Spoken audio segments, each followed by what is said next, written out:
বিশ্বনবী পাগলের মতো একবার হাউজে কাউসারে যাবেন, একবার সিরাতে যাবেন, একবার পুলসিরাতের দিকে, একবার হাউজে কাউসারের দিকে পাগলের মতো দৌড়াতে থাকবেন। তার কোন গুনাহগার উম্মত যাতে জাহান্নামে ঢুকে না যায়, সেদিন কেউ সুপারিশ করতে পারবে না বিশ্বনবী ছাড়া। এজন্য ৫ নম্বর আল্লাহ বললেন, মান যাল্লাযী ইয়াশফাউ ইনদাহু ইল্লা বিইযনিহি। কার সাহস আছে, কার এত বড় বুকের পাটা কিয়ামতের কঠিন দিন আল্লাহর সামনে দাঁড়িয়ে সুপারিশ করবে? কারো ক্ষমতা নেই, কারো ক্ষমতা নাই। বিশ্বনবী সেদিন সিজদায় পড়ে উম্মতের জন্য কাঁদবেন, সবাই কাঁদবে, নফসি নফসি, আল্লাহ আমারে বাঁচাও, আল্লাহ আমারে বাঁচাও। বিশ্বনবী বলবেন, উম্মতি উম্মতি।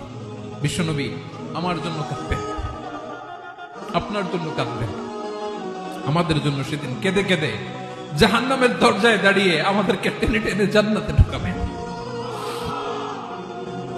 এজন্য এই বিশ্বনবীর ভালোবাসা যেন আমাদের হৃদয়ে ভরপুর থাকে। আমার ভাইয়েরা, প্রতি শুক্রবার বিশ্বনবীর উপরে বেশি বেশি যেন আমরা দুরূদ পড়ি। আমরা যখন বিশ্বনবীর সালাম দেই, দুরূদ পড়ি,